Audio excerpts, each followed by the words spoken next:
अस्सलाम वालेकुम दोस्तों।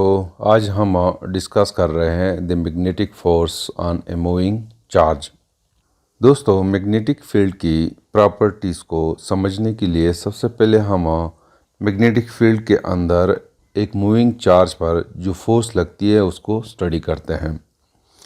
दोस्तों, इलेक्ट्रोस्टैटिक्स में इलेक्ट्रिक फील्ड के अंदर एक इलेक्ट्रिक चार्ज पर जो फोर्स लगती है उसको हम रिप्रेजेंट करते हैं by equation F is equal to Q into E।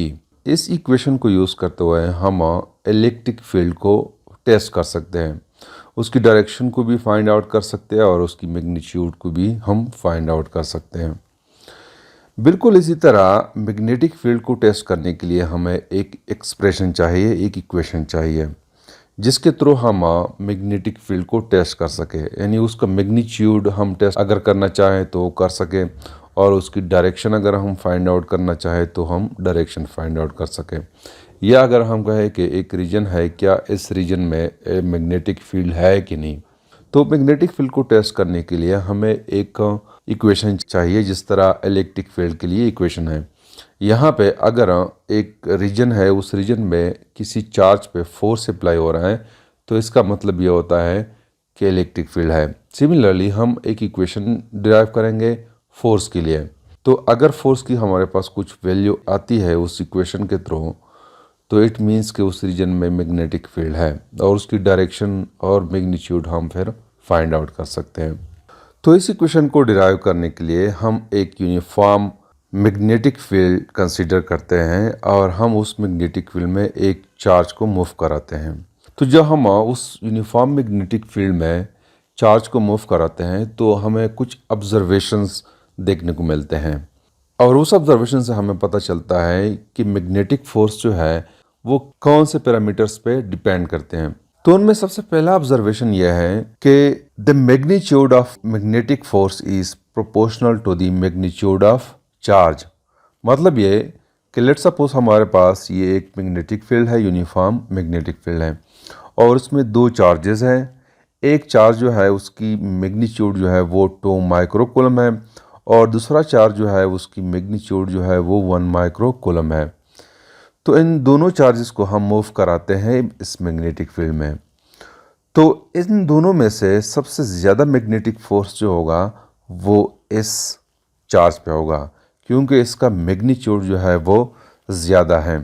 तो लिहाजा हम लिख सकते हैं कि मैग्नेटिक फोर्स जो है this is directly proportional to the charge. ये एक्सपेरिमेंटली प्रूफ किया गया है कि अगर हम मैग्नेटिक फील्ड में चार्ज को मूव कराते हैं तो मैग्नेटिक फोर्स जो है it is directly proportional to the magnitude of charge. अब आते हैं सेकंड ऑब्जर्वेशन की तरफ। दूसरा ऑब्जर्वेशन हमें देखने को मिलता है वो ये कि the magnitude of magnetic force is proportional to the magnitude और strength of a magnetic field. यानी कि मूविंग चार्ज पे जो मैग्नेटिक फोर्स अप्लाई होता है वो प्रोपोर्शनल होता है to the strength of a magnetic field. इसको मैं यूँ एक्सप्लेन करता हूँ कि मेरे पास दो मैग्नेटिक फील्ड्स हैं। एक मैग्नेटिक फील्ड है उसका स्ट्रेंथ जो है 1 टेस्ला है और दूसरा मैग्नेटिक फील्ड है उसका स्ट्रेंथ जो है वो 2 टेस्ला है और दोनों में 1 कूलम का चार्ज जो है हम मूव कराते हैं। जैसे कि आपको यहाँ पे नज़र आ रहा है, ये 1 टेस्ला का मैग्नेटिक फील्ड है और इसमें हम 1 कूलम का चार्ज मूव कराते हैं और ये मैग्नेटिक फील्ड है जिसका स्ट्रेंथ 2 टेस्ला है, उसमें भी हम 1 कूलम का चार्ज मूव कराते हैं। तो इन दोनों चार्जेस में सबसे ज़्यादा फोर्स जो लगेगा वो इस चार्ज पे होगा, इसलिए कि यहाँ के मैग्नेटिक फील्ड ज़्यादा है। तो लिहाजा हम लिख सकते हैं कि मैग्नेटिक फोर्स जो है this is directly proportional to strength of a magnetic field, यानी बी के डायरेक्टली प्रोपोर्शनल है। तीसरा ऑब्जर्वेशन हमें यूँ देखने को मिलता है कि the magnitude of force is directly proportional to the velocity of a charge particle. यानी जिस चार्ज पार्टिकल को हम मैग्नेटिक फील्ड में मूव कराते हैं उसकी वेलोसिटी पे भी डिपेंड कर रहा है। अगर लेट सपोज वेलोसिटी 0 है, v इज इक्वल टू 0, यानी चार्ज जो है वो रेस्ट में है, तो उस पे मैग्नेटिक फोर्स जो है वो भी 0 होगा। और दूसरा ये कि जितनी इसकी वेलोसिटी ज़्यादा होगी उतना मैग्नेटिक फोर्स भी ज़्यादा होगा। जैसे कि आपको यहाँ पे नज़र आ रहा है, दो चार्जेस है, दोनों 1 कूलम के चार्जेस है, एक ये है और एक ये है। इस चार्ज की वेलोसिटी जो है मैं कंसीडर कर रहा हूँ कि this is equal to 2 meter per second, और इस चार्ज की वेलोसिटी जो है वो 4 मीटर पर सेकेंड है। तो यहाँ पे इस केस में सबसे ज़्यादा मैग्नेटिक फोर्स जो लगेगा वो इस चार्ज पे लगेगा, इसलिए कि इसकी वेलोसिटी ज़्यादा है। लिहाजा हम लिख सकते हैं कि मैग्नेटिक फोर्स जो है this is directly proportional to the velocity. चौथा ऑब्जर्वेशन ये है कि the magnitude of magnetic force is proportional to the direction of moving charge, या हम यूँ भी कह सकते हैं कि the angle between magnetic field and velocity, क्योंकि जिस डायरेक्शन में चार्ज मूव कर रहा है वेलोसिटी उसी ही डायरेक्शन में होती है। तो लिहाजा हम यहाँ पे एंगल भी कह सकते हैं कि एंगल पे डिपेंड कर रहा है, और वो एंगल जो है मैग्नेटिक फील्ड और वेलोसिटी के दरमियान हो। तो यहाँ पे हमने कुछ केसेस कंसीडर किए हैं। फर्स्ट केस ये है कि लेट्स सपोज एक चार्ज है वो इन the direction of magnetic field move कर रहा है, तो फिर इस सूरत में चार्ज पे जो फोर्स होगा वो ज़ीरो होगा। या अगर एक चार्ज है वो एंटी पैरेलल जा रहा है, यानी 180 डिग्री का एंगल बना रहा है मैग्नेटिक फील्ड में, तो इस सूरत में भी जो मैग्नेटिक फोर्स होगा वो ज़ीरो के बराबर होगा। तो इन दोनों केसेस में magnetic force on the charge जो है it will be equal to zero. दूसरा केस हम ये ले रहे हैं कि लेट्स सपोज ये मैग्नेटिक फील्ड है, और इस मैग्नेटिक फील्ड के साथ मूविंग चार्ज जो है वो कुछ एंगल बना रहा है, यानी वेलोसिटी कुछ एंगल बना रहा है। इसका मतलब यह है कि चार्ज जो है लेट्स सपोज वो इस डायरेक्शन में मूव कर रहा है, और मैग्नेटिक फील्ड की डायरेक्शन ये है। तो there is some angle between the magnetic field and velocity, और इस एंगल की डायरेक्शन जो होगी वो from velocity to magnetic field होगी, यानी इसकी डायरेक्शन ये होगी एंटी क्लॉकवाइज। तो यहाँ पे इस सूरत में जो एंगल होगी between the magnetic field and velocity वो ये होगी कि हम इस वेलोसिटी का वो कंपोनेंट लेंगे जो परपेंडिकुलर हो टू द मैग्नेटिक फील्ड। यानी अगर इसको मैं रिजॉल्व करूँ इनटू इट्स कंपोनेंट्स, तो उसका एक कंपोनेंट ये बन रहा है और एक कंपोनेंट ये बन रहा है, और ये कंपोनेंट जो है it is perpendicular to the direction of magnetic field. तो यहाँ पे ये कंपोनेंट जो बन रहा है ये v साइन थीटा बन रहा है, और इस केस में मूविंग चार्ज पे मैग्नेटिक फोर्स होगा, और उस मैग्नेटिक फोर्स की जो डायरेक्शन होगी it is perpendicular to the plane made by v and b, यानी ये प्लेन जो है इस प्लेन के परपेंडिकुलर होगा, जैसे कि यहाँ पे आपको शो किया गया है कि मैग्नेटिक फोर्स की डायरेक्शन इस सूरत में अपवर्ड होगी। तीसरा केस ये है कि अगर मूविंग चार्ज जो है it makes 90 degree angle with the magnetic field, फिर उस सूरत में मैक्सिमम फोर्स होगा और उसकी डायरेक्शन अपवर्ड होगी। अब हम इन तमाम ऑब्जर्वेशंस को in the form of mathematical equations लिखते हैं। तो मैथमेटिकल इक्वेशन जो है it will become equal to F is equal to Q V B sine theta. तो ये हमारे पास मैथमेटिकल इक्वेशन आ गया। According to this equation when the angle between v and b is equal to zero then f is equal to zero, क्योंकि यहाँ पे sine zero जो है this is equal to zero, तो f will be equal to zero.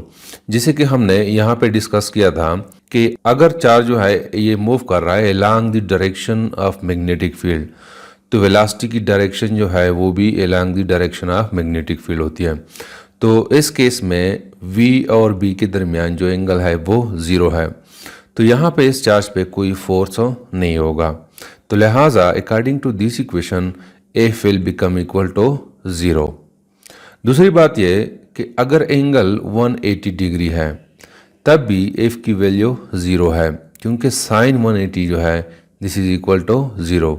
जैसे कि यहाँ पे मैंने आपको बताया था कि अगर चार्ज जो है वो opposite to the direction of magnetic field जा रहा है तो तब भी इस चार्ज पे मैग्नेटिक फोर्स नहीं होगा। तो according to this equation f will be equal to zero. और अगर angle between v and b जो है 90 डिग्री है, जैसे कि यहाँ पे है, यहाँ पे b और v के दरमियान एंगल 90 डिग्री है, तो f जो है दिस विल बी मैक्सिमम, यानी मैग्नेटिक फोर्स जो है दिस विल बी मैक्सिमम, क्योंकि साइन 90 जो है दिस इज इक्वल टू 1। तो जनरली हम इस इक्वेशन को यूँ लिखते हैं कि एफ जो है this is equal to Q into V cross B. तो this is the equation for magnetic force acting on the moving charge. इस मैग्नेटिक फोर्स की जो डायरेक्शन है it should be perpendicular to the plane made by velocity and magnetic field. जैसे कि यहाँ पे आपको दिखाया गया है ये डायरेक्शन है ऑफ अ मैग्नेटिक फोर्स और ये जो है परपेंडिकुलर है to the plane made by B and V. यानी अगर इसको मैं कंसीडर करूँ ये प्लेन है बी और वी का, तो यहाँ पे मैग्नेटिक फोर्स जो है ये परपेंडिकुलर है। दोस्तों हमें पता है कि in case of electric field charge पे फोर्स होती है electric force in the direction of electric field, लेकिन यहाँ पे परपेंडिकुलर होती है to the plane made by velocity and magnetic field. अब यहाँ पे क्वेश्चन ये है कि परपेंडिकुलर जो है अपवर्ड भी हो सकता है और डाउनवर्ड भी हो सकता है। तो हम कैसे डिसाइड करेंगे कि ये फोर्स जो है ये इन द अपवर्ड डायरेक्शन है या डाउनवर्ड डायरेक्शन है। तो इस डायरेक्शन को फाइंड आउट करने के लिए हम राइट हैंड रूल यूज़ करते हैं। राइट हैंड रूल के थ्रू हम मैग्नेटिक फोर्स की डायरेक्शन कुछ यूँ फाइंड आउट कर सकते हैं कि हमने राइट हैंड को यहाँ पे रखना है अलोंग दी वेलोसिटी और अपने फिंगर्स को बी की तरफ घुमाना है। तो जब हम ऐसा करेंगे तो हमारे राइट हैंड की जो थंब है it will gives us the direction of magnetic field. तो यहाँ पे अगर हम अपने फिंगर्स को बी की तरफ घुमाएं तो हमारा अंगूठा जो है it will be in the upward direction. तो यहाँ पे इस केस में मैग्नेटिक फोर्स की जो डायरेक्शन होगी वो अपवर्ड होगी। और यहाँ पे ये बात नोट कर लें कि ये चार्ज जो है ये पॉजिटिव चार्ज है। तो यहाँ पे शो किया गया है यानी ये हमारे फिंगर्स है इसको बी की तरफ जो है वो टर्न किया गया है और ये अंगूठा जो है it gives us the direction. Similarly अगर ये पॉजिटिव चार्ज इस डायरेक्शन में मूव कर रहा है यानी वेलोसिटी की डायरेक्शन ये है और मैग्नेटिक फील्ड की डायरेक्शन ये है, तो हमने क्या करना है कि राइट हैंड को अलोंग दिस वेक्टर रखेंगे और उसको हम घुमाएंगे टुवर्ड्स द मैग्नेटिक फील्ड। तो फिर इस सूरत में हमारे राइट हैंड का जो थंब है इट विल बी डाउनवर्ड। हम तब ही अपने फिंगर्स को घुमा सकते हैं मैग्नेटिक फील्ड की तरफ कि जब हम अपने राइट हैंड का अंगूठा नीचे की तरफ कर दें, तो it will gives us the direction of magnetic force. ये उस वक्त है कि हमारे पास चार्ज मूव कर रहा है लेकिन पॉजिटिव चार्ज। और अगर हमारे पास नेगेटिव चार्ज है जैसे कि यहाँ पे आपको दिखाया गया है और नेगेटिव चार्ज जो है वो इस डायरेक्शन में मूव कर रहा है, तो फिर यहाँ पे हम राइट हैंड रूल को यूज़ करेंगे और मैग्नेटिक की जो डायरेक्शन होगी वो अपोजिट टू दी थंब होगी। यानी यहाँ पे अगर मैं फाइंड आउट करना चाहूँ तो मेरा थंब जो आएगा वो अपवर्ड की तरफ होगा लेकिन मैग्नेटिक की डायरेक्शन पर डाउनवर्ड होगी।